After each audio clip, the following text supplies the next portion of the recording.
Baik, mohon izin Bapak Ibu pimpinan, konferensi pers untuk siang hari ini akan kita mulai. Assalamualaikum warahmatullahi wabarakatuh. Selamat siang dan salam sejahtera untuk kita semua. Yang terhormat Ketua dan anggota Komisi Pemilihan Umum Daerah Istimewa Yogyakarta, yang kami hormati Ketua dan anggota KPU Kabupaten Kota se-Daerah Istimewa Yogyakarta, yang kami hormati rekan-rekan media dari media cetak maupun media elektronik dan juga media online yang pada siang hari ini telah bergabung bersama kami di hari Kamis tanggal 25 April 2024 dalam acara konferensi pers tahapan dan jadwal pemilihan serentak tahun 2024 di wilayah Daerah Istimewa Yogyakarta yang diselenggarakan oleh Komisi Pemilihan Umum Daerah Istimewa Yogyakarta bertempat di ruang rapat lantai 2 Komisi Pemilihan Umum Daerah Istimewa Yogyakarta. Kami ucapkan terima kasih atas kehadiran rekan-rekan wartawan sekalian pada siang hari ini. Dan untuk kelancaran acara pada siang hingga jelang sore nanti, marilah kita buka dengan sama-sama membaca doa sesuai dengan agama dan keyakinan masing-masing. Berdoa dipersilahkan. Berdoa selesai. Dan Bapak Ibu yang kami hormati, seperti yang telah kami sampaikan bahwa pada siang hari ini adalah konferensi pers tahapan dan jadwal pemilihan serentak tahun 2024 di wilayah Daerah Istimewa Yogyakarta. Sebelum kami sampaikan kepada Ketua KPU DIY untuk membuka secara resmi, kami perkenalkan dahulu di depan rekan-rekan semua telah hadir Ketua dan anggota KPU DIY beserta Ketua dan anggota KPU Kabupaten Kota se-DIY. Hadir Ketua KPU DIY Bapak Ahmad Sidki, kemudian anggota KPU DIY Bapak Moh Zainuri Ihsan, anggota KPU DIY Ibu Sri Surani, Ketua KPU Kabupaten Kulon Progo di sebelah kiri Bapak Budi Priyana, kemudian Ketua KPU Kota Yogyakarta Bapak Nur Harsya Aryo Samudro, kemudian Ketua KPU Kabupaten Sleman, Bapak Ahmad Baihaqi, dan Ketua Divisi Sosialisasi Pendidikan Pemilih, Partisipasi Masyarakat dan SDM, KPU Kabupaten Sleman, Bapak Huda Al-Amnah. Bapak Ibu yang kami hormati, untuk selanjutnya kita akan simak bersama sambutan sekaligus membuka konferensi pers secara resmi oleh Ketua KPU Daerah Istimewa Yogyakarta. Kepada yang terhormat Bapak Ahmad Sidki, disilakan. Baik, terima kasih waktunya Mbak Dita. Assalamualaikum warahmatullahi wabarakatuh. Selamat siang, salam sejahtera untuk kita semua. Yang kami hormati rekan-rekan anggota KPU DIY, hadir Pak Iksan, Divisi Data Informasi, kemudian Mbak Rani, Divisi Sosialisasi Pendidikan Pemilih, kemudian dua orang anggota tidak bisa hadir karena ada rapat koordinasi nasional di KPU RI hari ini. Kemudian yang kami hormati rekan-rekan ketua dan anggota KPU Kabupaten Kota, hadir Ketua KPU Kota Mas Harsha, Ketua KPU Kulon Progo Mas Budi, kemudian Ketua KPU Sleman Mas Baihaqi. Nah, untuk KPU Bantul dan Gunung Kidul masih dalam perjalanan ya, karena jauh mungkin ya Gunung Kidul, kalau Bantul juga gitu kan. Tapi nanti akan bergabung langsung dengan kita. Juga Mas Huda dari Ketua Divisi Sosialisasi. Silahkan Mas Yasin, Divisi Sosdiklik Farmas, gabung bisa di sini. Nah, silahkan Ketua Divisi Sosdiklik Farmas Kota langsung sini. Kemudian dari Kulon Progo tadi Mbak Divisi SDM Mbak Aris, sini silahkan gabung, nggak apa-apa di sini. Empet-empetan, yul-yulan nggak apa-apa ya. AC-nya dinaikkan ya, nah, biar yul-yulan ini. Oh, diturunkan ya. Sorry. Ya, baik.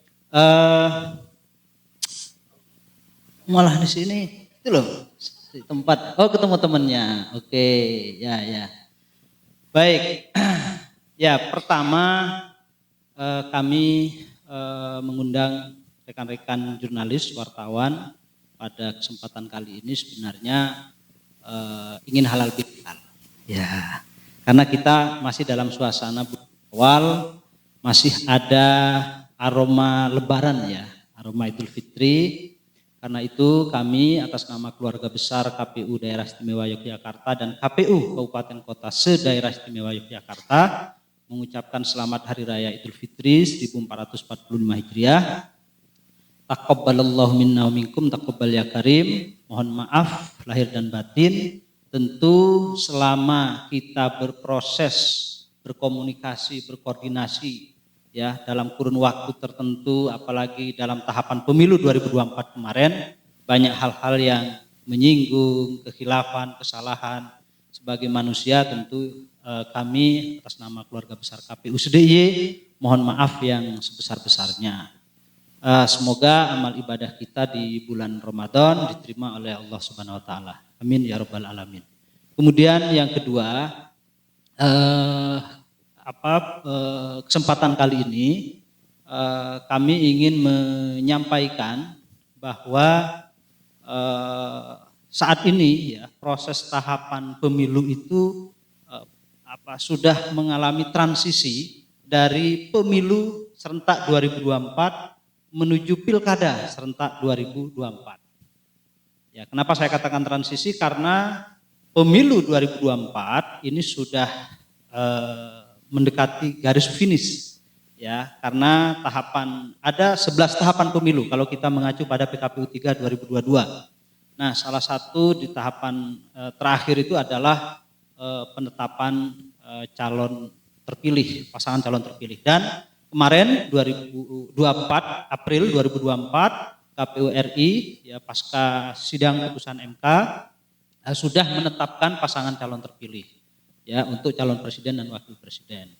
Nah, tentu untuk calon DPRD, DPD, baik DPD, DPRD provinsi dan DPRD kabupaten kota dalam waktu dekat kita juga akan menetapkan tentu setelah ada surat BRBK, bukti registrasi perkara konstitusi dari MK yang menyatakan oh daerah ini tidak ada sengketa, daerah ini ada sengketa. Bagi yang tidak ada sengketa dalam waktu dekat kita akan tergantung surat BRBK-nya dari MK. Ya, karena surat BRBK itu nanti akan ditindaklanjuti oleh KPU RI maksimal 3 hari sejak diterimanya surat.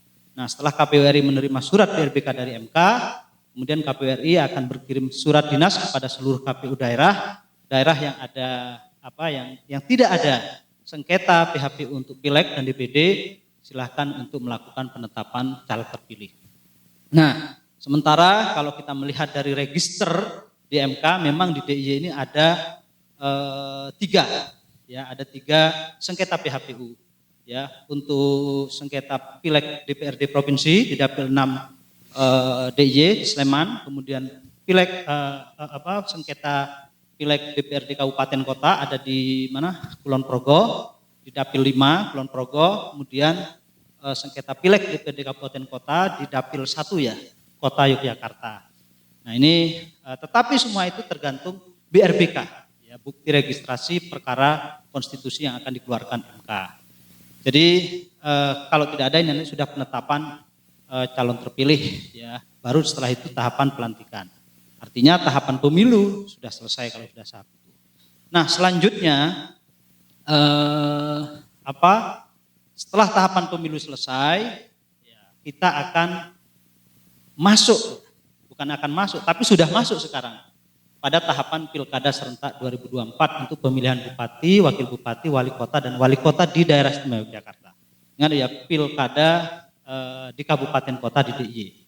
Bukan pilkada DIY, pilkada di kabupaten kota di DIY. Nah, dalam pilkada di DIY ini tentu KPU sudah mengeluarkan tahapannya, peraturan KPU nomor 2 tahun 2024 terkait dengan tahapan pilkada yang jelas hari pemungutan suaranya itu akan jatuh pada tanggal 27 November 2024. Nah, seperti apa persiapannya, tahapan yang paling dekat seperti apa, nanti akan disampaikan oleh KPU Kabupaten Kota yang akan dipandu oleh Mbak Rani. Nah, tapi sebelum itu yang perlu kami sampaikan, kami atas nama keluarga besar KPU se-DIY mengucapkan terima kasih kepada seluruh masyarakat daerah istimewa Yogyakarta yang telah mendukung, kemudian berpartisipasi dalam penyelenggaraan pemilu serentak 2024 ini sehingga berjalan dengan lancar dan aman. Dengan tingkat partisipasi di pemilu 2024 kemarin mencapai 88,88%. Ya, ini sebuah capaian yang kami menyadari bukan semata-mata dicapai oleh KPU sendiri, tetapi atas dukungan semua pihak, khususnya teman-teman media yang ikut menjadi penyambung lidah KPU ya kepada masyarakat, terutama untuk sosialisasi, kemudian diseminasi informasi maupun kritik dan saran media kepada KPU sehingga KPU bekerja lebih baik, meningkatkan kinerja untuk penyelenggaraan pemilu 2024. Nah, tentu dalam setiap pemilu ada dinamika, ada tantangan, ya. Begitu juga dalam pemilu 2024, ya, pasti ada tantangan dan dinamika. Tetapi secara umum, ya, tidak ada peristiwa-peristiwa yang gejolak-gejolak yang cukup berarti lah dalam pemilu 2024 di DIY. Bahkan kalau kami bisa mengatakan dua isu utama dalam setiap pemilu di DIY untuk 2024, pemilu 2024 ini bisa kita tekan seminimal mungkin. Apa itu isu utama? Pertama soal pemilih mahasiswa rantau. Ya kan? Setiap pemilu, pemilih mahasiswa luar ini selalu menjadi momok. Ya, menjadi isu. Begitu menjelang pemungutan suara sampai dengan hari dan pasca pemungutan suara, ada suara-suara protes dari masyarakat atau mahasiswa luar daerah yang tidak terfasilitasi, ya, tidak bisa terfasilitasi hak pilihnya di TPS. Tetapi dalam pemilu 2024, teman-teman media sudah bisa lihat sendiri, berita-berita mahasiswa yang tidak terfasilitasi itu nyaris dikatakan tidak ada. Kalaupun ada satu dua, ya itu saya kira memang dinamika pemilu. Tetapi isu ini menjadi cukup terkelola dengan baik, ya, soal data pemilih pindahan ini. Kenapa ini bisa kita tekan untuk pemilu 2024? Karena KPU sudah melakukan mitigasi dan antisipasi sebelumnya melalui dua strategi. Pertama dengan TPS lokasi khusus. Ya, pemilu 2024 KPU berinovasi mengeluarkan kebijakan TPS lokasi khusus. Ada 85 TPS lokasi khusus di DIY yang menampung 18.000 lebih pemilih mahasiswa. Nah, sehingga itu mengurangi dari awal. Yang kedua, tata kelola DPTB pemilih luar itu sekarang lebih baik. Artinya apa? Pemilih yang mau nyoblos langsung kita tentukan TPS-nya. Dan ini kita sebar di banyak desa. Ya, tidak hanya di satu desa, satu TPS di kawasan kampus. Nah, kemudian yang kedua, isu kedua yang selalu menjadi momok dalam setiap pemilu 2024 ini adalah konflik horizontal kampanye. Nah, dalam pemilu 2024, konflik horizontal kampanye relatif berkurang sangat drastis. Dan itu tidak lepas dari law enforcement yang dilakukan oleh pihak keamanan terkait knalpot belombongan. Ya, kita lihat dan rasakan mungkin teman-teman media selama kampanye 2024 knalpot belombongan berkurang cukup signifikan, ya, daripada pemilu-pemilu sebelumnya. Padahal memang knalpot belombongan itu yang memicu, ya, trigger terhadap munculnya ketegangan dalam kampanye rapat umum terbuka. Tapi karena itu sudah berkurang sehingga triggernya berkurang, maka dampaknya juga berkurang. Nah, inilah beberapa pengantar dalam selanjutnya kami KPU DIY, KPU Kabupaten Kota se-DIY tengah bersiap, ya, untuk mengawal pelaksanaan Pilkada serentak 2024 dengan tahapan awal saat ini yang sudah di depan mata adalah pembentukan badan ad hoc. Nah, karena itu selanjutnya kami persilahkan kepada Mbak Rani untuk memandu diskusi kita bersama teman-teman KPU Kabupaten Kota terkait dengan bagaimana prosedur pembentukan badan ad hoc pemilu 2024, kapan waktunya, dan isu-isu pilkada yang lainnya. Saya kira begitu dari kami pengantar. Terima kasih. Assalamualaikum warahmatullahi wabarakatuh. Terima kasih kami sampaikan kepada Bapak Ahmad Sidki dan Bapak Ibu yang kami hormati. Untuk selanjutnya, konferensi pers akan dipandu oleh Ketua Divisi Sosialisasi Pendidikan Pemilih, Partisipasi Masyarakat dan SDM, Komisi Pemilihan Umum Daerah Istimewa Yogyakarta. Untuk itu kepada Ibu Sri Surani dengan segala hormat disilakan. Baik, terima kasih. Assalamualaikum warahmatullahi wabarakatuh. Salam sejahtera bagi kita semuanya. Om Swastiastu, Namo Buddhaya, Salam, salam kebajikan dan rahayu buat kita semuanya serta salam sehat. Yang saya hormati Mas Ketua KPU DIY beserta dengan Pak Iksan, kemudian juga teman-teman ketua dan anggota KPU se-daerah Jakarta yang hadir pada jumpa pers pada siang hari ini. Ini adalah merupakan salah satu kewajiban kita di KPU DIY karena memang pilkadanya ada di kota dan kabupaten, tetapi seluruh koordinasi ada di DIY. Sebelumnya saya juga mengucapkan sugeng riyadi pada teman-teman semuanya yang merayakan. Mohon maaf lahir dan batin. Mungkin selama kita berinteraksi banyak hal yang kurang berkenan di hati panjenengan. Untuk itu kami atas nama pribadi dan KPU tentu mohon maaf dan semoga ke depan kita bisa menjalin kerjasama yang lebih baik lagi demi hak rakyat terkait dengan informasi pilkada. Ya. Nah, karena tadi sudah disampaikan oleh Pak Ketua bahwa tahapan terkaitan dengan pilkada di kota, kabupaten, daerah Jakarta sudah mulai dan tahapan yang pertama yang dilakukan adalah berkaitan dengan pembentukan badan ad hoc yaitu PPK kemudian disusul oleh BPS. Kami merasa sangat butuh bantuan teman-teman semuanya untuk bisa menyampaikan ini kepada publik agar partisipasi masyarakat kita untuk menjadi penyelenggara pemilu di tingkat ad hoc meningkat dan tentu saja semuanya bisa terlibat. Itu yang sangat kami harapkan tanpa membedakan laki-laki, perempuan dan juga tentu saja kelompok-kelompok minoritas. Ya. Lanjut Mas, terkait dengan jadwal pembentukan badan ad hoc-nya. Ya. Jadi mulai 23 kemarin sudah diumumkan di seluruh website teman-teman KPU Kota Kabupaten berkaitan dengan pengumuman pendaftaran di tingkat PPK, ya.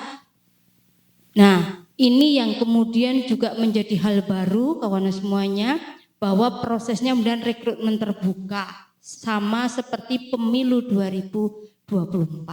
Ya, semuanya mendaftar lagi. Baik yang kemarin sudah jadi PPK maupun PPS semuanya harus mendaftar lagi. Pendaftaran di 23 sampai 27 April ya. Ya, itu kemudian pengumumannya ya, kemudian pendaftarnya sampai 29, penerimaannya gitu ya. Itu yang kemudian harus kami minta bantuan teman-teman untuk bisa menyampaikan ke masyarakat. Ada juga proses nanti penelitian administrasi, kemudian juga tentu yang tidak kalah penting adalah tes dengan CAT gitu ya. Dan itu kalau di dia insya Allah semuanya akan berlangsung online langsung gitu ya. Tidak tertulis tapi semuanya pakai sistem, kemudian juga soalnya sudah disiapkan dan teman kota kabupaten juga sudah siap semua di 4 kabupaten dan 1 kota. Kemudian juga perlu tanggapan masyarakat terkait dengan netralitas dan kerja-kerja teman-teman calon PPK ke depan. Kami sangat mengharapkan masyarakat bisa memberikan masukan terkait dengan netralitas dan profesionalisme dari teman-teman nanti. Kemudian kita juga akan melakukan tes wawancara terkait dengan kesiapan teman-teman tersebut dan materi-materinya tentu berkaitan dengan materi kepemiluan, kewilayahan gitu ya. Itu yang akan disampaikan oleh teman-teman. Begitu juga terkait dengan beberapa hal yang menjadi ketugasan dari teman PPK. PPK akan dilantik pada tanggal insya Allah pada tanggal 16 Mei. Jadi nanti 16 Mei teman PPK dilantik, kemudian baru berlanjut monggo Mbak Uri berlanjut ke PPS. Ini Mbak Uri, ya Mbak Uri beliau adalah divisi sosialisasi pendidikan pemilih dan SDM Kabupaten Bantul. Lanjut Mas. Tuh. Kemudian berkaitan dengan jadwal tahapan di tingkat PPS, nanti begitu selesai tahapan di PPK di tengah selain itu nanti akan terkait dengan pengumuman di PPS di 2 Mei itu sudah mulai pengumumannya gitu ya. Pendaftarannya juga sampai di 8 Mei. Itu tahapannya sama nanti antara PPK PPS juga melalui tes sama gitu, juga tanggapan masyarakat gitu. Kami sangat mengharapkan Bapak Ibu semuanya teman masyarakat di DIY bisa memberikan tanggapan. Lanjut Mas. Berkaitan dengan sistem, jadi mendaftarnya pakai sistem Siakba teman-teman semua, sistem informasi anggota KPU dan badan ad hoc. Ini hal yang kemudian menjadi database seluruh penyelenggara pemilu baik di KPU, kemudian di badan ad hoc-nya. Artinya semua data ada di sini. Ini database yang sangat penting bagi kita semuanya terkait dengan penyelenggara pemilu. Jadi nanti daftarnya di Siakba ini. Ya, lanjut, Mas. Nah, berkaitan dengan persyaratan untuk menjadi anggota PPK maupun PPS, tentu ini juga masih sama dari tahun ke tahun syaratnya, begitu ya. Tentu saja beliau adalah warga negara Indonesia, ya. Kemudian berusia 17 tahun, lanjut Mas, sudah berusia 17 tahun, kemudian tentu ada surat pernyataan berkaitan dengan setia kepada Pancasila sebagai dasar negara, Undang-Undang Dasar 45, NKRI, Bhinneka Tunggal Ika, dan cita-cita proklamasi 17 Agustus 45. Kemudian poin 4 ini yang kemudian harus kita pastikan betul karena ini proses pilkada yang dimana tentu rentang kepentingannya dekat dan bisa jadi konfliknya juga berbeda dengan pemilu nasional. Jadi beliau harus punya integritas, punya kepribadian yang kuat sebagai leadership, kemudian jujur dan adil karena dia akan menjadi komisioner pada level Kapanewon maupun Kemantren. Kemudian juga tidak menjadi anggota partai politik, ini syarat dasar sebagai penyelenggara pemilu. Kemudian berdomisili di wilayah kerja PPK PPS tersebut. Nah, terkait dengan poin 7, sehat jasmani rohani dan dari penyalahgunaan narkotika ini dibuktikan dengan 3 tes kesehatan sama dengan di kemarin di pemilu nasional, yaitu terkait dengan tensi, gula darah dan kolesterol. Ini yang kemudian kami harapkan betul ini untuk bisa memastikan kesehatan dari badan ad hoc kita. Kemudian juga pendidikannya paling rendah SMA atau sederajat. Kemudian tidak pernah dipenjara berdasarkan putusan pengadilan yang telah memperoleh kekuatan hukum tetap karena melakukan tindak pidana dan dengan rancam pidana 5 tahun atau lebih, bahkan juga mungkin terkait dengan kekerasan terhadap perempuan dan anak, kami menambahkan itu. Ya, dan juga kami menekankan terkait dengan keterwakilan perempuan pada setiap Kapanewon maupun Kemantren. Ini kebijakan yang kita ambil untuk memastikan teman-teman bisa terlibat baik laki-laki dan perempuan, juga kelompok-kelompok minoritas yang lain yang memenuhi syarat tentu saja. Kemudian terkait dengan syaratnya tentu ada surat pendaftaran, riwayat hidup, fotokopi ijazah sekolah yang berlaku ya, foto, surat pernyataan dan surat keterangan, semua ini bisa diunduh di Siakba. Lanjut Mas. Kemudian berkaitan dengan jumlah kebutuhan PPK dan PPS se-daerah Istimewa Yogyakarta, tentu untuk PPK berdasarkan dari jumlah kecamatan masing-masing. Misalnya Kota Yogyakarta 14 kecamatan, berarti 14 kali 5. Kalau salah mohon dikoreksi itu. Kemudian Kabupaten Bantul jumlah Kapanewonnya 18 ya, 17. Nah, tentu 17 kali 5 itu adalah jumlah kebutuhan dan seluruh DIY 390. Kemudian untuk PPS-nya, karena PPS basisnya ada kelurahan, maka satu kelurahan adalah 3 anggota, sehingga 3 kali jumlah seluruh desa dan kelurahan se-daerah Istimewa Yogyakarta. Itu berkaitan jumlah PPK dan PPS yang akan kita rekrut. Lanjut, berkaitan dengan yang lainnya. Terkait dengan masa kerja di badan ad hoc kita, yaitu untuk PPK dari 16 Mei sejak pelantikan sampai 27 Januari 2025, kurang lebih 8 bulan ya. Kemudian untuk PPS sama nanti 26 Mei kita lantik gitu ya. Kemudian akan bekerja sampai 27 Januari 2025. itu berkaitan dengan masa kerja dari anggota PPK dan PPS. Lanjut. Berkaitan dengan honorarium dari teman-teman ad hoc PPK dan PPS ini sama dengan pemilu nasional ya, karena sudah ditetapkan gitu ya. Jadi untuk PPK ketua 2.500.000 per bulan, anggota 2.200.000. Kemudian untuk PPS 1.500.000 per bulan, anggota PPS-nya 1.300.000. Ini untuk honor dari PPK dan PPS, dan ini berlaku sama di semua kabupaten dan kota.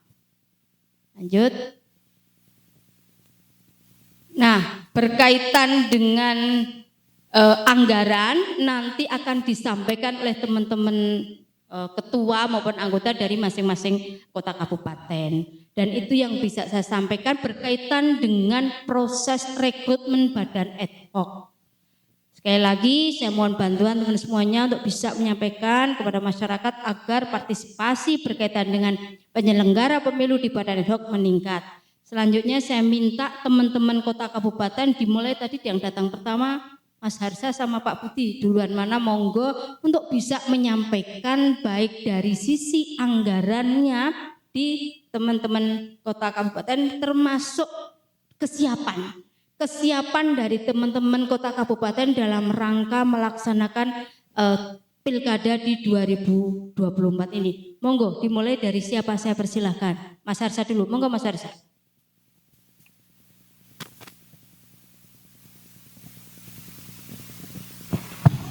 Assalamualaikum warahmatullahi wabarakatuh. Ketua dan anggota KPU Daerah Istimewa Yogyakarta yang saya hormati, seluruh ketua dan anggota KPU Kabupaten Kota di lingkungan Daerah Istimewa Yogyakarta yang saya hormati, dan Bapak Ibu sekalian, rekan-rekan jurnalis di Daerah Istimewa Yogyakarta. Pertama yang ingin kami sampaikan bahwa melalui naskah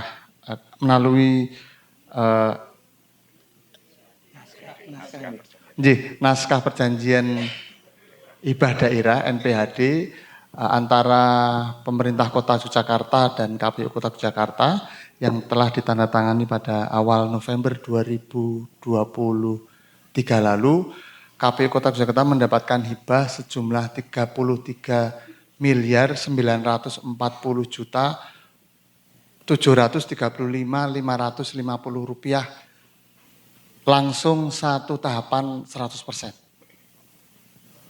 Di sejak November 2023. Kemudian tentunya uang sebanyak itu ketika ada bunga itu kemudian sesuai dengan naskah perjanjian kami sampaikan bunga itu kepada pemerintah kota sebelum dikembalikan lagi manakala belum ada tahapan yang menggunakan anggaran. Nah, selanjutnya KPU Kota Yogyakarta pada tahapan pemilihan kepala daerah ini sudah menyampaikan informasi sehubungan dengan pendaftaran pemantau pemilihan sejak 27 Februari 2024 hingga tanggal sampai hari ini belum ada kelompok masyarakat sipil yang melakukan konsultasi maupun mendaftar. Namun dari gejala beberapa informasi, teman-teman disabilitas salah satunya yang akan menjadi salah satu kelompok sipil yang akan menjadi pemantau pemilihan kepala daerah Kota Jakarta. Kemudian yang kedua, nanti akan disampaikan mohon izin oleh Kadif SDM kami yang langsung. Pada tahapan pembentukan badan ad hoc di Kota Yogyakarta kami akan melakukan update informasi terkait dengan pendaftar di Kota Yogyakarta. Alhamdulillah di Kota Yogyakarta hampir semua kemantren warganya sudah berbondong-bondong untuk melakukan pendaftaran melalui Siakba. dapat kami sampaikan bahwa hingga kemarin sore pukul 15.00 sudah ada 94 warga di Kota Yogyakarta yang tersebar di 14 kementerian yang sudah melakukan unggah data di Siakba yang sudah disampaikan tadi. Hanya di wilayah Umbul Harjo pendaftar perempuannya masih kosong. Di kementerian 13 kementerian lainnya pendaftar perempuan itu sudah lumayan signifikan menjadi salah satu informasi dari update ini. Yang terbanyak sementara ini ada di Kota Gede dan Keraton, 7 orang laki-laki yang mendaftar dan 3 orang perempuan sama. Untuk berikutnya adalah KPU Kota Yogyakarta sudah melakukan rapat koordinasi dengan pemangku kepentingan untuk membangun strategi komunikasi pemilihan kepala daerah Kota Yogyakarta dengan mengundang stakeholder. Kemarin siang kami mengundang Dr. Insinyur Revianto Budi Santoso M.Ad, Priyo Dwiarso, kemudian Kepala Dinas Kebudayaan, Kepala Bages Bangpol untuk memberikan masukan terkait dengan strategi komunikasi branding pemilihan kepala daerah Kota Yogyakarta. Atas masukan narasumber itu menjadi bahan kami untuk melakukan branding komunikasi untuk pemilihan kepala daerah Kota Yogyakarta yang akan kami turunkan dalam bentuk jingle, maskot, dan tagline. Untuk sayembara jingle berupa sayembara, untuk maskot nanti berupa Fokus Discussion Group yang akan kami sampaikan informasi akhir April ini, kemudian hingga bulan Mei bisa diselesaikan. Seiring dengan itu, setelah pasca pelantikan PPK di Kota Yogyakarta tanggal 16 dan kemudian pelantikan PPS akhir Mei 2024, kami akan melakukan launching branding Pilkada Kota Yogyakarta itu di salah satu tempat di Kota Yogyakarta. Jadi untuk sementara itu yang bisa kami sampaikan pada rekan-rekan jurnalis. Matur sembah nuwun. Assalamualaikum warahmatullahi wabarakatuh. Waalaikumsalam warahmatullahi wabarakatuh. Terima kasih Mas Ketua, Mas Harsha. Begitu teman-teman terkait dengan kesiapan di Kota Yogyakarta untuk Pilkada Kota Yogyakarta. Tentu ini semoga hasil terbaik ya. Kita punya pengalaman terkait dengan Pilkada Kota Yogyakarta. Monggo selanjutnya Pak Buti, monggo dari Ketua KPU Kabupaten Kulon Progo. Monggo saya persilakan. Assalamualaikum warahmatullahi wabarakatuh. Ketua dan anggota KPU Daerah Istimewa Yogyakarta yang saya hormati, Bapak Ibu Ketua dan anggota KPU Kabupaten Kota se-Daerah Istimewa Yogyakarta yang saya hormati, juga teman-teman media yang saya hormati. Perkenankan kami akan menyampaikan progres persiapan Pilkada di Kabupaten Kulon Progo. Diawali dengan di tahun 2023 telah dilakukan penandatanganan NPHD atau Naskah Perjanjian Hibah Daerah antara pemerintah daerah Kabupaten Kulon Progo dengan Ketua Komisi Pemilihan Umum Kabupaten Kulon Progo dengan nilai hibah sebesar 32.381.341.000 rupiah.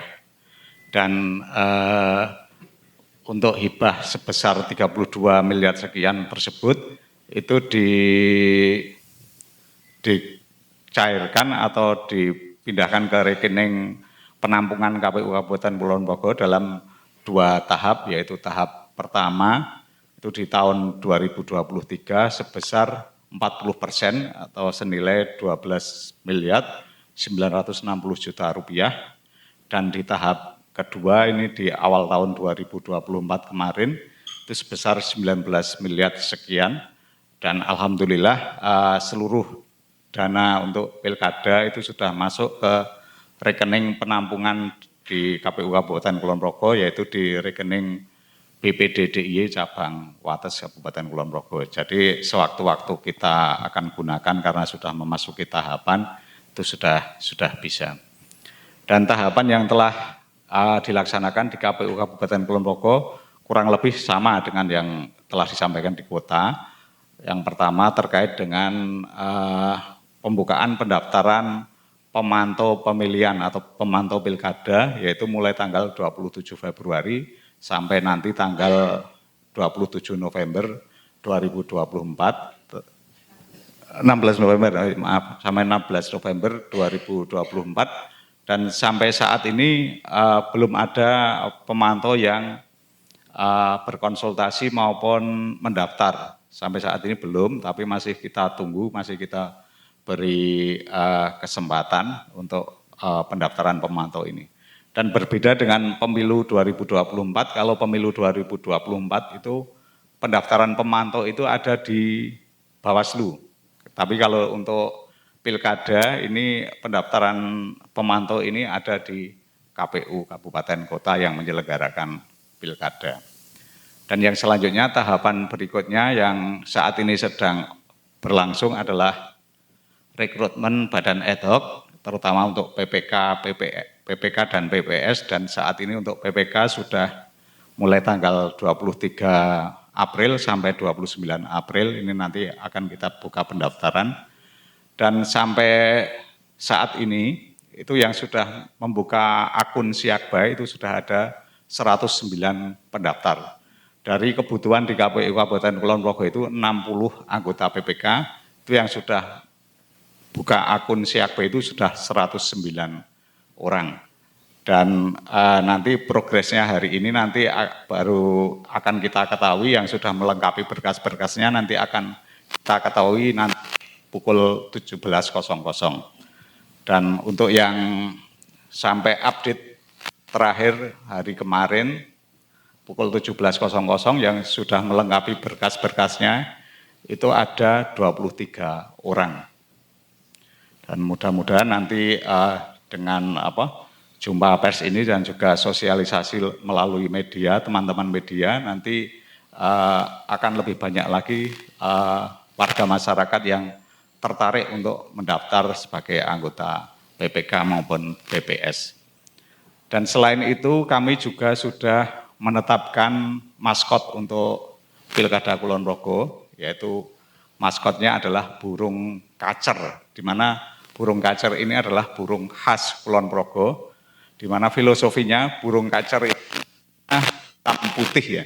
Jadi dalam penyelenggaraan pilkada nanti filosofinya adalah kami berpegang teguh pada regulasi yang ada, aturan-aturan yang ada, hitam atau putih, tidak ada area abu-abu dalam penyelenggaraan pilkada nantinya. Dan nanti kacer itu nanti ada akronimnya adalah kacerku. Kandi cerdas, Kulon Progo memilih gitu. Dengan harapan masyarakat nanti memilih pemimpinnya itu dengan cerdas. Tapi nanti jangan sampai mengucapkan kacernya itu kepleset ya atau cadel, jadi nanti bisa diartikan lain itu. Selanjutnya terkait jingle, insya Allah dalam waktu dekat nanti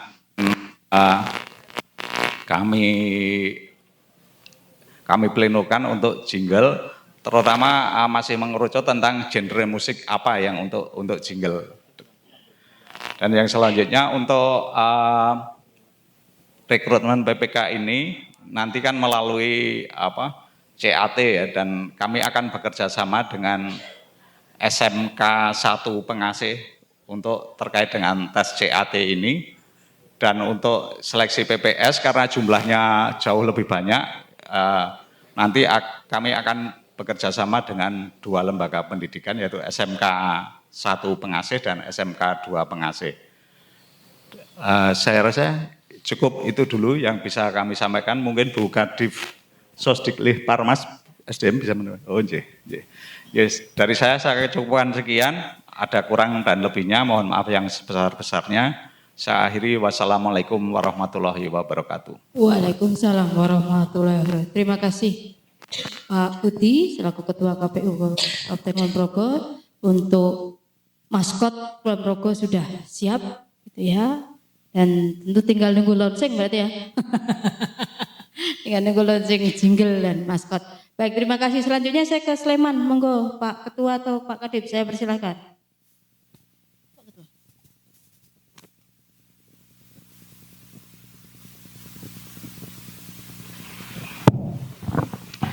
Ya, terima kasih. Assalamualaikum warahmatullahi wabarakatuh.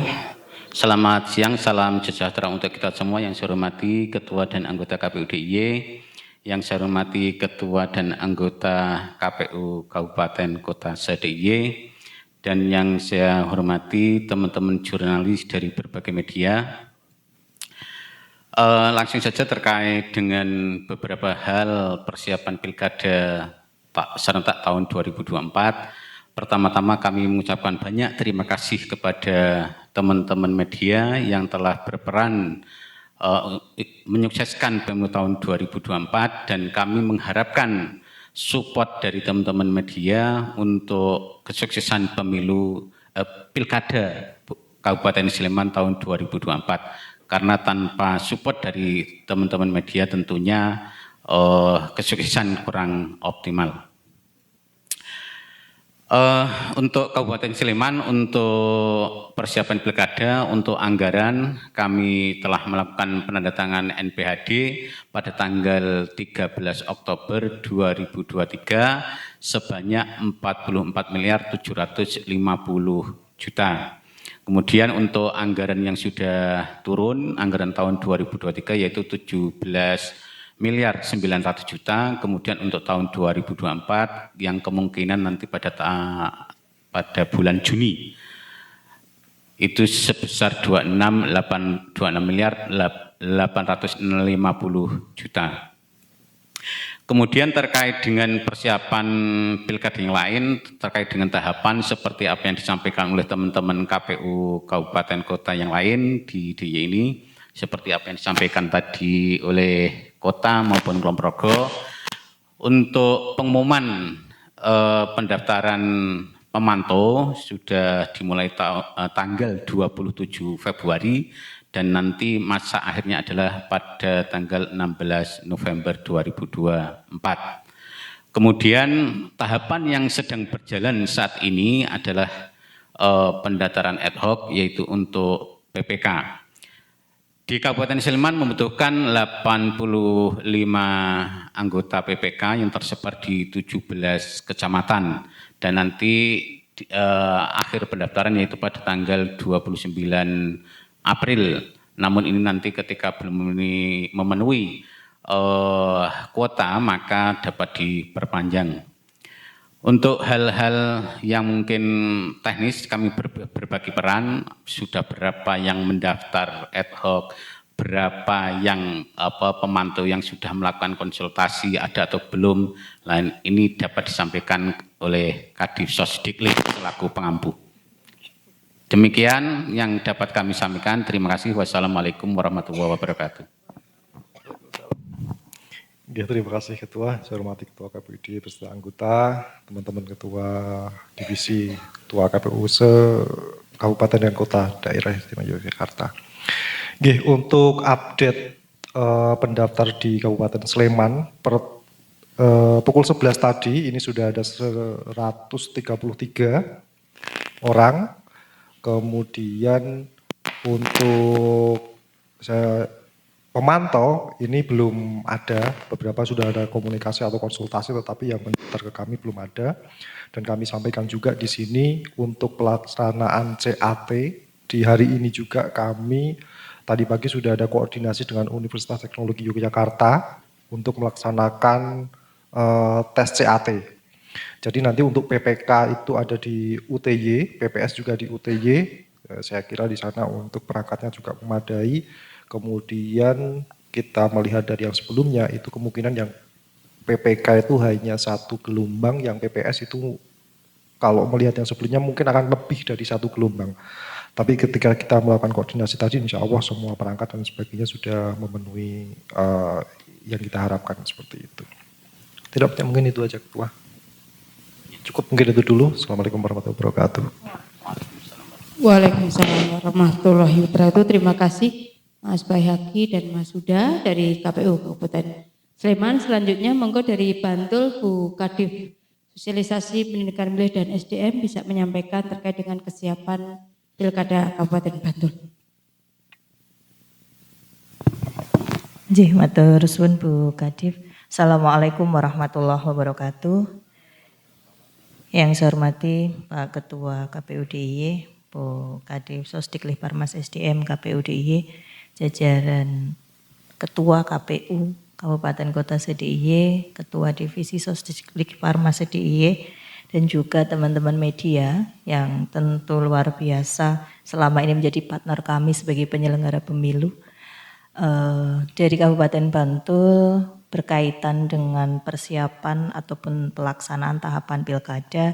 Yang pertama untuk berkaitan dengan anggaran sebagaimana di layar, bahwa total dana hibah yang sudah kami tanda tangani NPHD-nya totalnya adalah 38.699.411 rupiah.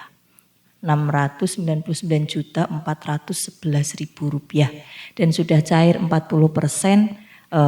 ada di rekening bank begitu. Kemudian berkaitan dengan pemantau pemilu sampai hari ini, pemantau pilkada atau pemilihan bupati wakil bupati Bantul sampai hari ini belum ada yang mendaftar sebagaimana juga kabupaten kota yang lain. Sudah selalu kami sampaikan melalui forum-forum tatap muka kami untuk masyarakat yang sekiranya memiliki badan hukum dan juga punya interest pada kegiatan pemilihan itu untuk bisa berkenan mendaftar, tapi ternyata sampai hari ini pun belum ada.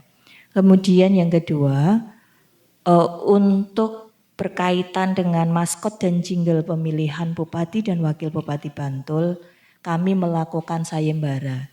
Dua-duanya sayembara dengan total hadiah untuk dua sayembara itu 30 juta rupiah.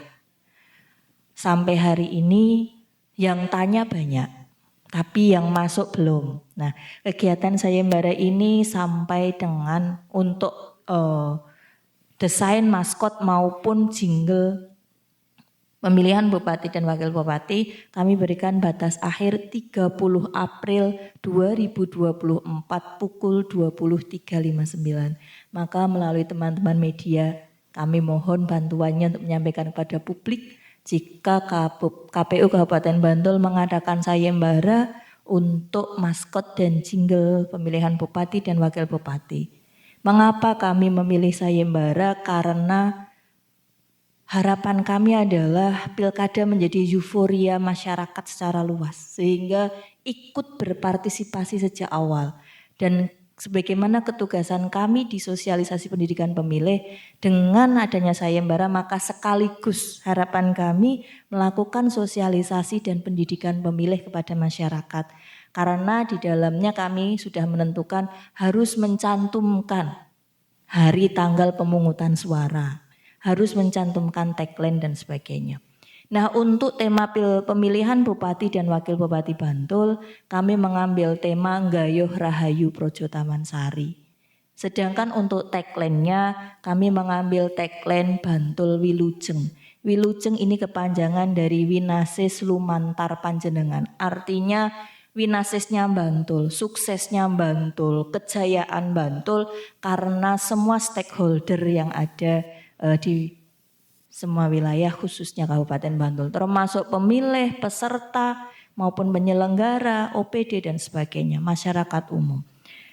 Kemudian hal yang juga sudah kami lakukan adalah menginformasikan kepada publik tentang dukungan minimal calon perseorangan.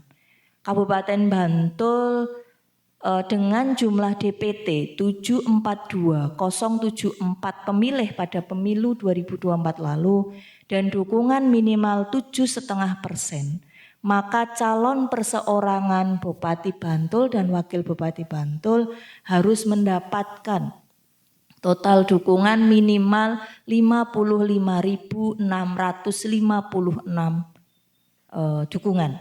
Ini sudah kami sampaikan dan akan dimulai pendaftarannya tanggal 5 Mei besok, begitu. Apakah akan ada atau tidak? Kami belum tahu, kita tunggu. Selanjutnya berkaitan dengan yang sudah dan sedang kami jalankan adalah rekrutmen PPK. Berkaitan dengan rekrutmen PPK ini, hal yang sudah kami lakukan adalah sosialisasi. Bahkan sebelum ke sini, maka mohon maaf tadi terlambat, kami melakukan sosialisasi kepada stakeholder di wilayah Bantul untuk rekrutmen PPK. Begitu. Kemudian selain sosialisasi melalui tatap muka juga melalui media sosial. Dan berdasarkan update data per siang ini pukul 13.38. Oh, ini barusan saya di sini WA teman-teman di sekretariat. Total yang sudah mendaftar, artinya hanya login di Siakba itu 180 dan yang sudah berkirim berkas adalah 23. Jadi kebutuhan kami 85. Yang mendaftar sekedar login 180 per setengah 2 ini nanti pukul 4 akan kami rekap lagi, tentu akan ada progres. Yang sudah berkirim berkas melalui Siakba 23. Tetapi dari 23 yang berkirim berkas, belum juga semuanya ini berkirim hard copy ke KPU Kabupaten Bantul. Karena memang ada mekanisme pelamar itu harus mengirimkan fisiknya begitu ke KPU Kabupaten. Belum semuanya, baru beberapa yang berkirim ke KPU Kabupaten. Untuk rekrutmen PPK kami memberikan atau menyediakan layanan helpdesk. Helpdesk ini tidak mengenal jam kerja, tapi jam kalender, hari kalender. Sehingga hari Sabtu Minggu pun kami melayani jika ada masyarakat yang akan memanfaatkan helpdesk kami di kantor KPU Kabupaten Bantul, selain juga tentu melalui media sosial, WA maupun nanti menggunakan media sosial kami.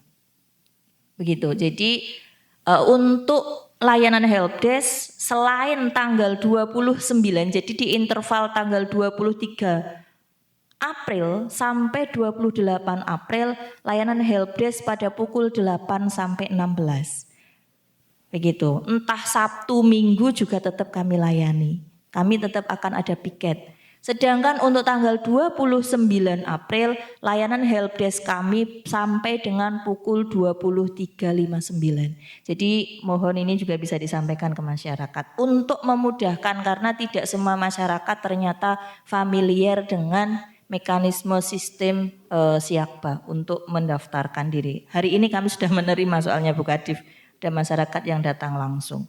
Kemudian yang terakhir berkaitan dengan rekrutmen PPK, PPS, kita menggunakan CAT seperti kabupaten kota yang lain dan tadi pagi kami sudah melakukan koordinasi dengan lembaga pendidikan yang dekat dengan kantor KPU yaitu SMK 1 Sabdodadi atau SMK 1 Bantul untuk pelaksanaan CAT. Akan tetapi tentu masih akan kami lakukan koordinasi lebih lanjut berkaitan dengan tempat apakah dimungkinkan untuk di sana.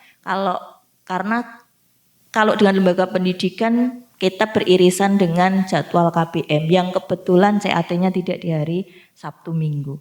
Jadi saya rasa itu dari Bantul. Matur suwun. Assalamualaikum warahmatullahi wabarakatuh. Waalaikumsalam warahmatullahi wabarakatuh. Terima kasih Bu Kadif Mbak Wuri gitu ya. Selanjutnya yang terakhir ini sudah rawuh Bu Ketua KPU Kabupaten Gunung Kidul. Monggo sudah ambekan toh.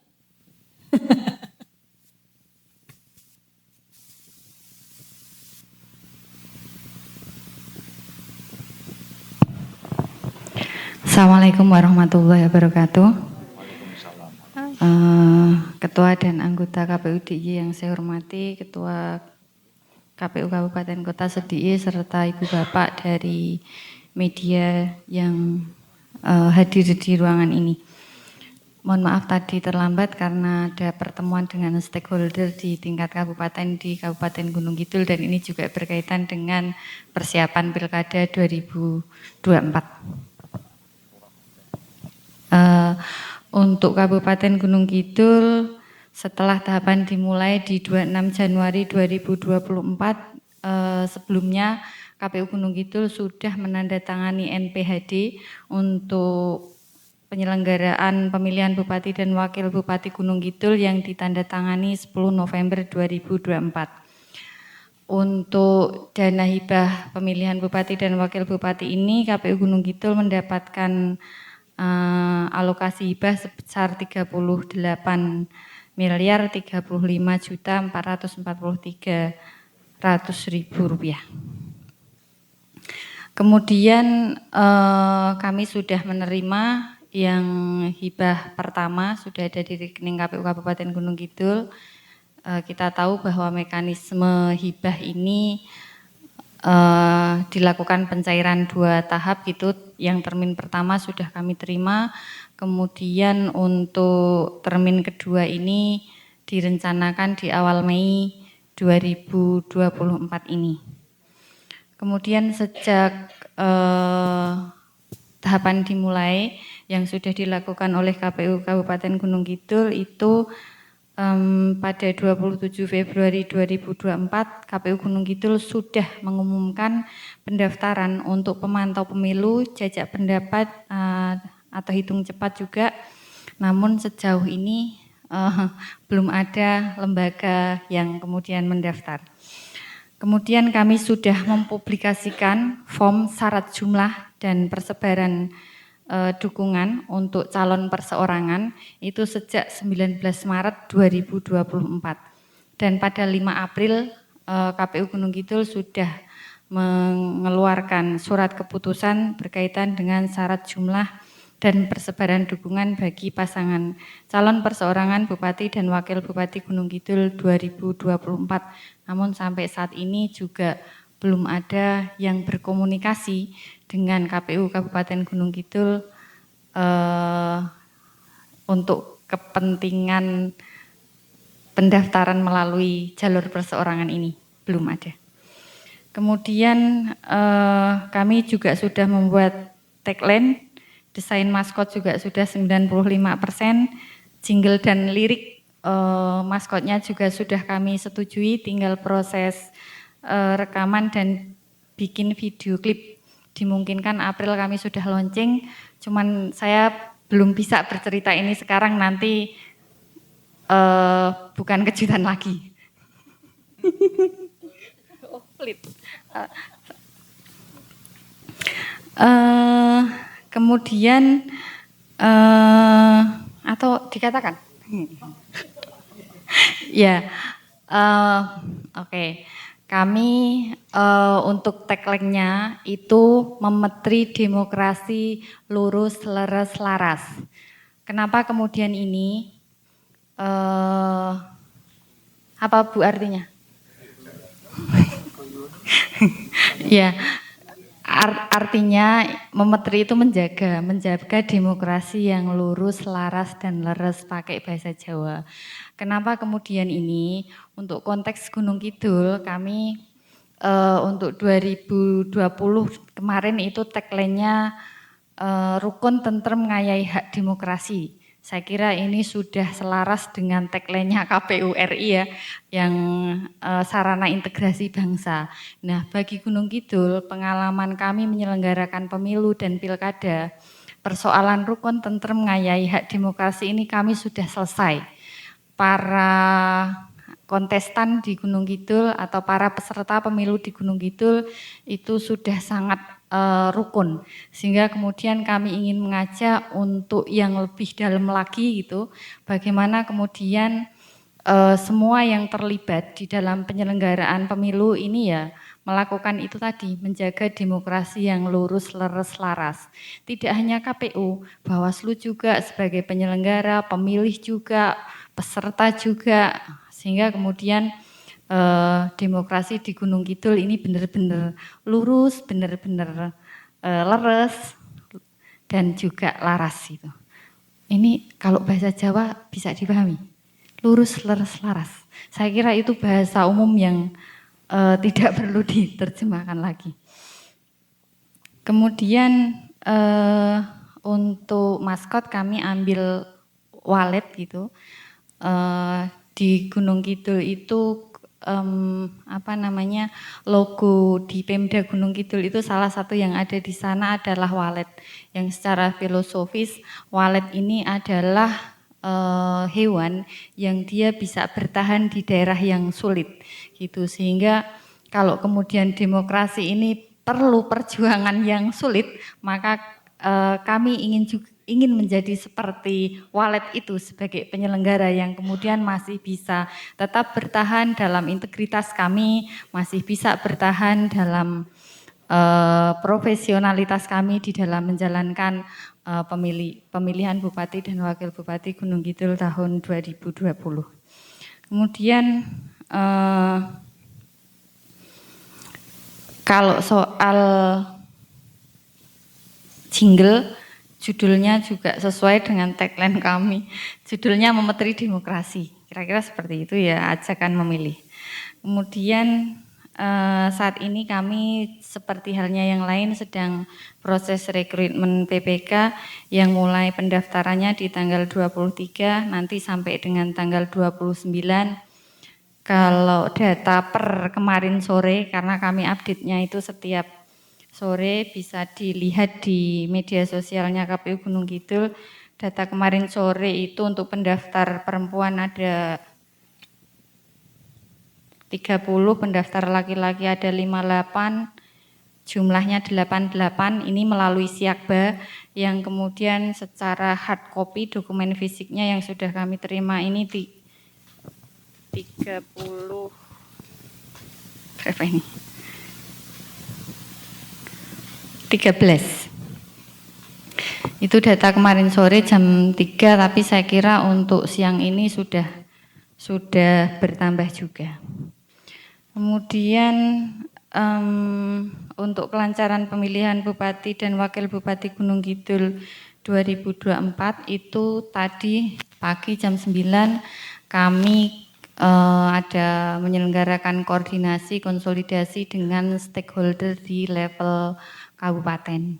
Tadi pagi kami menyampaikan soal penyelenggaraan pemilu 2024 yang untuk Gunung Kidul itu untuk legislatif insya Allah tidak ada PHPU, kemudian untuk Pilpres kami tinggal lanjut saja.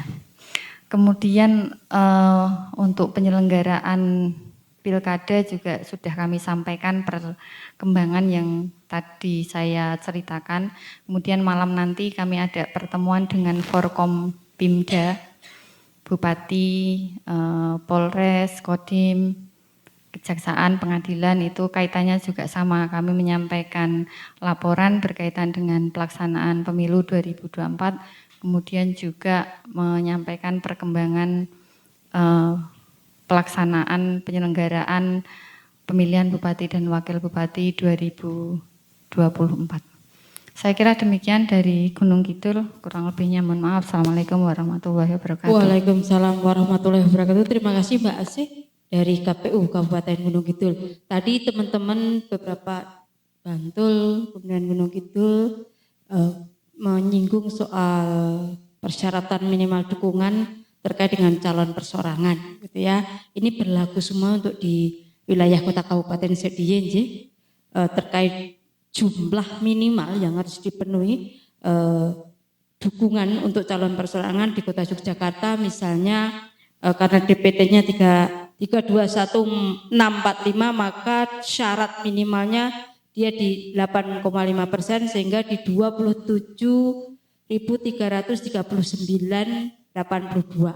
Nah, pembulatannya ke atas jadi 27.340. Dan harus tersebar minimal di 8, karena pembulatan ke atasnya 8 kemantren. Ya. Kemudian di Kabupaten Bantul tadi sudah disampaikan dan itu juga sudah ada di layar teman-teman semuanya. Artinya bahwa sekali lagi terkait dengan kewajiban teman-teman KPU Kota Kabupaten untuk menyampaikan pengumuman syarat dukungan untuk calon perseorangan sudah dilakukan semua. Kemudian Bantul tadi di angka 55655, kemudian di 55656, kemudian Kabupaten Gunung Kidul tadi 45987, Kulon Progo 29329, kemudian Sleman ini yang paling besar karena memang DPT-nya yang paling tinggi untuk tertinggi di daerah Yogyakarta yaitu di angka 63680. Ya, itu adalah syarat dukungan yang harus dipenuhi ketika akan maju calon perseorangan, termasuk sebarannya. Oke? Itu teman-teman semuanya, karena tadi ada yang menyampaikan sehingga perlu kami sampaikan secara keseluruhan. Artinya bahwa aturan-aturan ataupun yang disampaikan teman berlaku sama. Misalnya hari tanggal harinya hari kalender itu juga sama berlaku di seluruh kota kabupaten, gitu ya. Batas minimal jam 23.59 berlaku juga untuk di kabupaten, termasuk helpdesk untuk rekrutmen PPK-PPS juga ada di semua kota kabupaten. Begitu, mungkin ada dari teman-teman media yang mau bertanya atau kemudian klarifikasi berkaitan dengan apa yang sudah disampaikan oleh teman-teman kami. Monggo saya persilahkan. Ya, satu dulu, ya dua. Monggo, Mas. 3. Pingsut, Mas, pingsut. Oke, selamat siang Bu. Mungkin saya mau tanya soal persentase ini kan ada 8,5 dan 7,5. Ini kan yang di kota 8,5 dan Kulon Progo 8,5 juga. Ini yang membedakan apa sih yang menentukan persentase ini Bu? Ini mau dijawab siapa nih? Pak Ketua atau masing-masing kota kabupaten?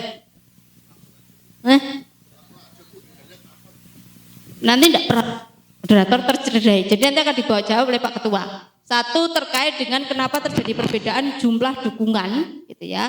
Karena saja tadi sudah karena berdasarkan jumlah DPT di pemilu 2024. Nah, untuk dan dasarnya itu saya di pasal 41 ayat 2 Undang-Undang 10 tahun 2016 terkait dengan pilkada. Ya, kota 8,5, kemudian Bantul, Gunung Kidul 7,5, Kulon Progo 8,5. Jadi di DIY itu ada 2 yang di angka 8,5% dari total jumlah DPT. Kemudian yang 7,5 itu ada 3 kota kabupaten. Gitu ya. Itu kenapa kemudian jumlahnya beda, karena memang DPT atau jumlah penduduknya berbeda. Yes. Maksudnya gimana?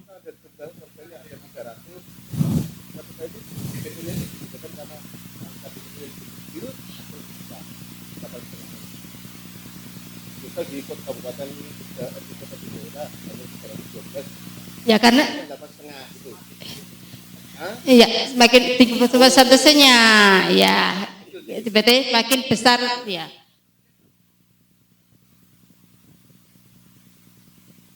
Undang-undang kita dibuka undang-undangnya itu undang-undang 10 itu tahun 2016. Ya. Nanti biar kita sampaikan Mas. Nanti tidak kita salah kalau nggak membuka undang-undang. Oke? Ya. Oke, tuh sudah dibukakan nih.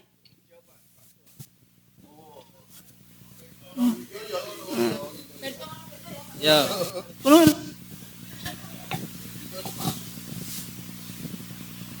Jadi terkait dengan langsung saya masuk ke ayat gitu ya, dengan ketentuan A. Kabupaten garing kota dengan jumlah penduduk yang termuat pada daftar pemilih tetap sampai dengan 250.000 jiwa harus didukung paling sedikit 10%. B. Kabupaten garing kota dengan jumlah penduduk yang termuat pada daftar pemilih tetap lebih dari 250.000 sampai dengan 500.000 jiwa harus didukung paling sedikit 8,5%. C.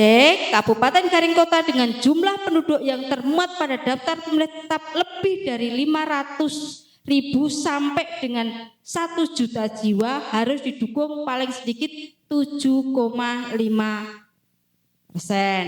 Kabupaten Garing Kota dengan jumlah penduduk yang termuat pada daftar pemilih tetap lebih dari 1 juta jiwa harus didukung paling sedikit 6,5%.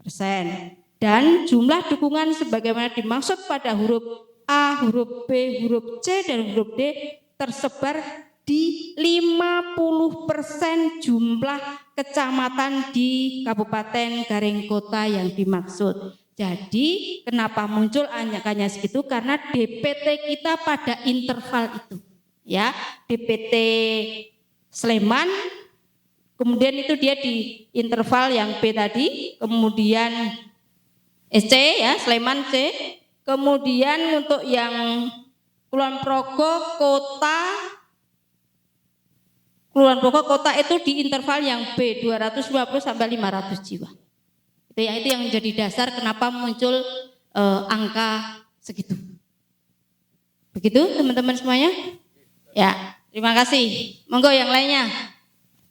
Terima kasih, saya Kukuh dari Gatra. Langsung ke Pak Ahmad sebagai Ketua KPU secara teknik. Putusan MK kemarin memberi sudut baru dari pemilihan umum secara keseluruhan. Keputusan MK. Salah satunya terkait dengan bansos. Nah, ini kan rata-rata nanti secara keseluruhan di pilkada DIY itu akan petahana maju semua kelihatannya. Di Bantul semuanya klaim maju dan ada peluang di sana. Mungkin antisipasi KPU sendiri dari langkah-langkah KPU baik di daerah maupun di DIY sebagai pemangku utama di DIY, bagaimana mencegah agar bansos ini tidak menjadi semacam senjata mereka untuk terpilih lagi. Yang pertama itu. Yang kedua, ini juga masih paradigma, cuma sudah terbukti bahwa pemilu 2024 sangat brutal, terutama di legislatif. Artinya memang permainan politik uangnya sangat-sangat tinggi. Nah, menurut beberapa sudut pandang ilmu politik, petahana juga akan melakukan yang sama, dan para calon-calon nasional juga kemudian akan turun di DIY. Nah, bagaimana antisipasinya juga pula? Ini karena langkah ini kami ingin menyampaikan informasi ke masyarakat bahwa KPU sudah melakukan antisipasi seperti itu. Matur nuwun sangat. Terima kasih Mas. Langsung dijawab dulu dari Pak Ketua, menurut Pak Ketua ya. Menurut Pak Ketua. Ya, baik, terima kasih. Pertanyaannya ini abet-abet. Ya, yang pertama soal bansos ya. Ya, saya kira soal bansos dalam pilkada ini akan menjadi perhatian serius, bukan hanya oleh KPU, tetapi juga oleh pemerintah dan Bawaslu. Ya, pemerintah dan Bawaslu, terutama Bawaslu, selaku pengawas, ya, pengawasan terhadap proses. Nah, tetapi kalau itu terkait dengan kampanye, nanti akan diatur secara spesifik dalam peraturan KPU tentang kampanye. Nah, nanti kan setiap pilkadanya selalu pemilu, pilkada, itu kan selalu ada perubahan peraturan KPU, menyesuaikan dengan dinamika zaman ya kan. Nah, PKPU pilkada yang sekarang, ya, tahapan maksud saya masing-masing pencalonan, kampanye, pemungutan itu kan masih untuk pilkada 2020 kemarin. Nah, dan kita tahu pilkada 2020 itu pilkada di tengah COVID. Nah, sehingga untuk pilkada 2024 bagaimana mekanisme kampanye, ya, bagaimana aturan-aturan kampanye nanti akan diatur secara lebih detail di situ. Tetapi terkait dengan bansos itu tentu belajar dari pemilu 2019. Selamat datang di laman JDIH KPU. Yang wacana yang masuk dalam sidang-sidang di MK, ya kan, kita akan menjadi perhatian serius, terutama untuk petahana-petahana, itu kan. Itu yang pertama. Kemudian yang kedua tadi, ya gini ya, kita kan saat ini semuanya itu masih dalam proses penjajakan. Kalau bagi KPU prinsipnya siapapun mau tokoh lokal, tokoh nasional, tokoh internasional, selama melakukan pendaftaran ya di KPU ya kita layani dengan baik, dan selama sesuai dengan syarat-syarat pencalonan ya, syarat-syarat calon ya kita proses. Jadi kita tidak melihat di luar teknikalitas pilkadanya ya kan, dinamika politik mau koalisi siapa, mau tokoh siapa, silahkan, itu menjadi domain dari masyarakat, domain dari partai politik. Kalau kami siapapun lah kita welcome ya untuk mendaftar di KPU, kita terima dengan setara semuanya. Begitu Mas. Oke, terima kasih.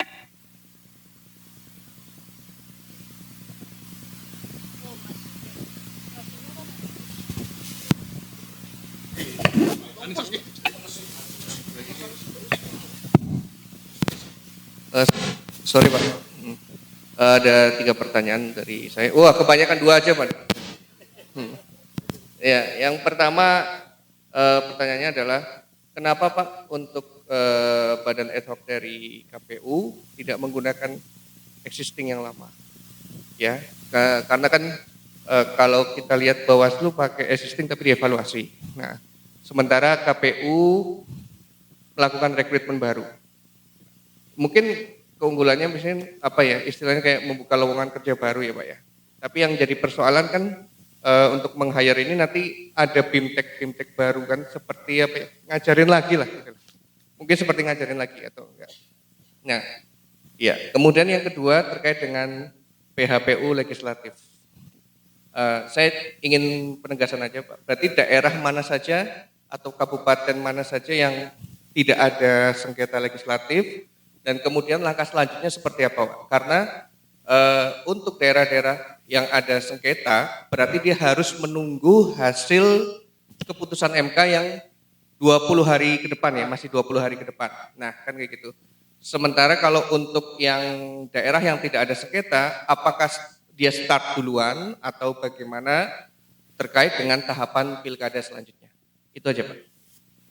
Baik, terima kasih Mas Rosi. Yang pertama, kenapa kemudian tidak memakai atau exiting dari yang lama? Karena memang proses dan penetapan dari terkait dengan perekrutan badan itu dilakukan secara nasional dan melalui proses masukan dari seluruh KPU se-Indonesia.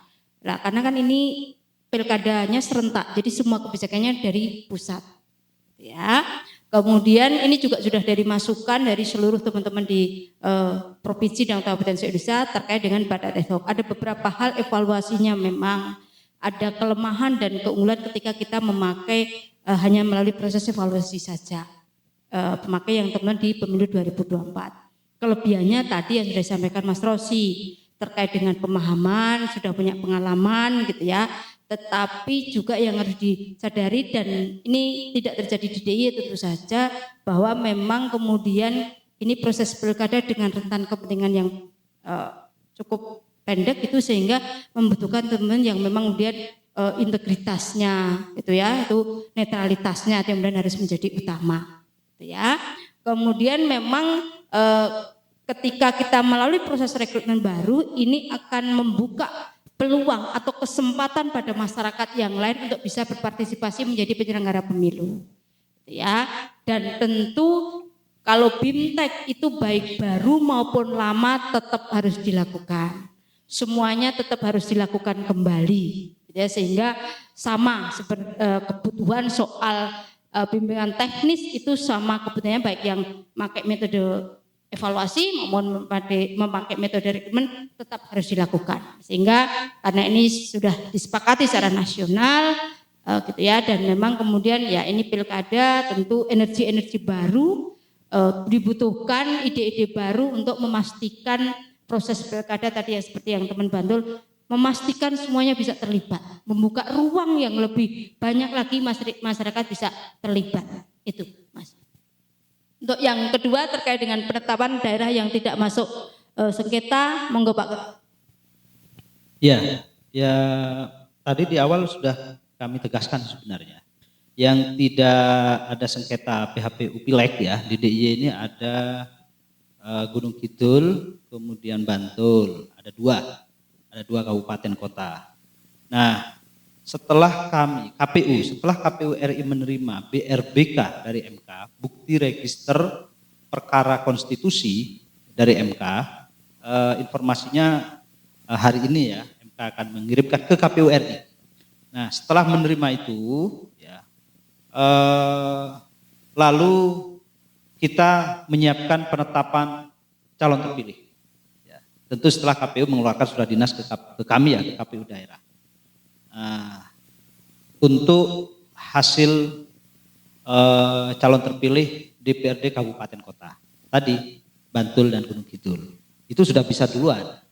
Nah, karena tidak ada sengketa. Nah, tetapi bagi yang ada sengketa, Sleman nggak ada sengketa juga ya kabupaten ya. Iya, kabupaten nggak ada Sleman.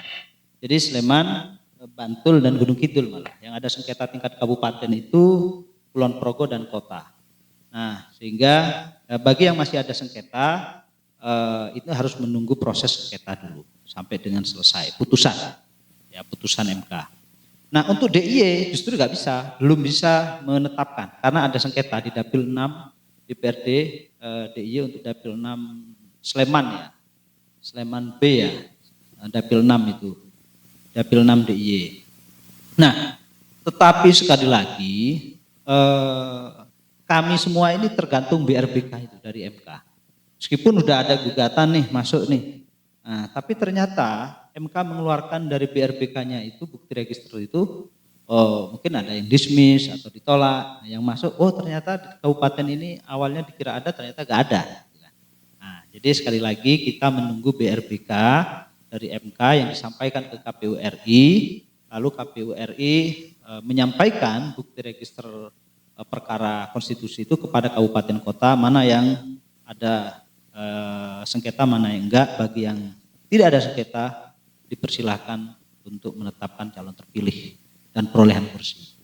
Gitu. Jadi dalam waktu 1-2 hari inilah kita tunggu untuk penetapan calon terpilih DPRD daerah, DPD, DPRD kabupaten, ya, DPD sih ranahnya KPU RI ya, DPRD kabupaten dan DPRD provinsi. Begitu.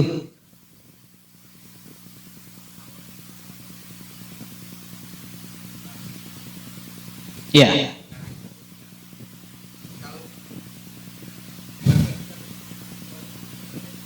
Ya, ya. Belum. Iya, ya.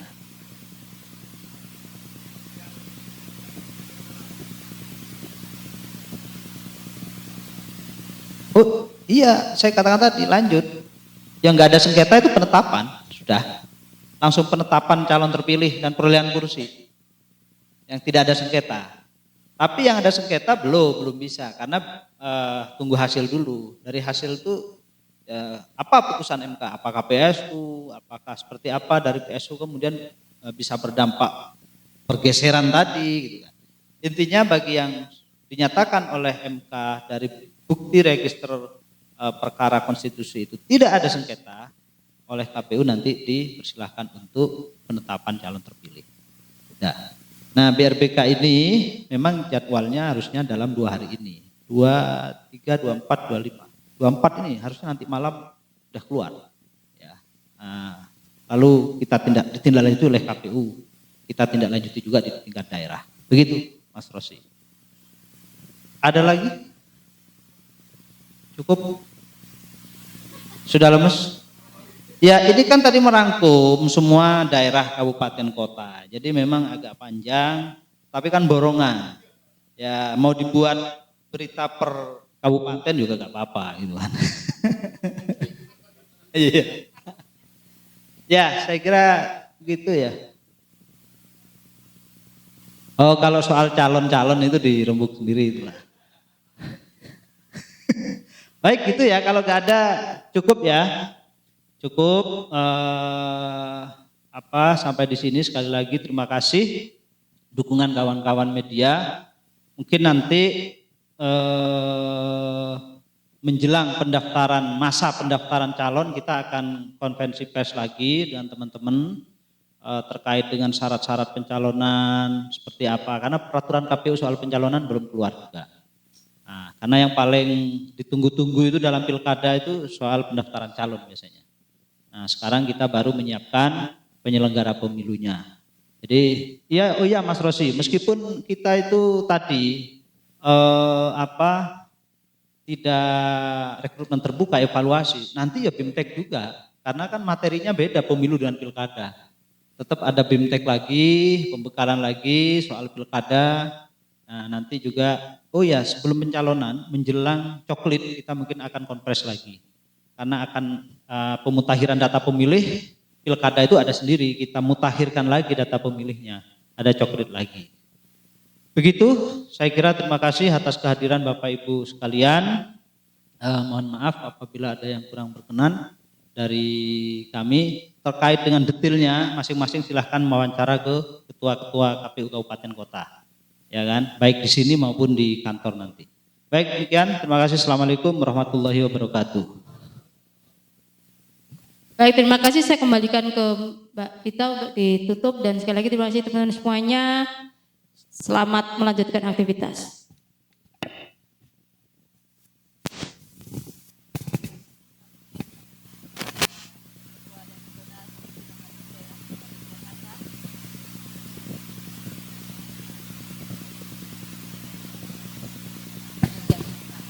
Dan untuk sesi penutup ini, kaget ya, mohon maaf. Untuk sesi penutup ini sekali lagi kami sampaikan terima kasih kepada Bapak Ibu dari media massa, baik media cetak, media elektronik maupun media online. Teriring dengan ucapan mohon maaf lahir dan batin kembali dari Komisi Pemilihan Umum Daerah Istimewa Yogyakarta.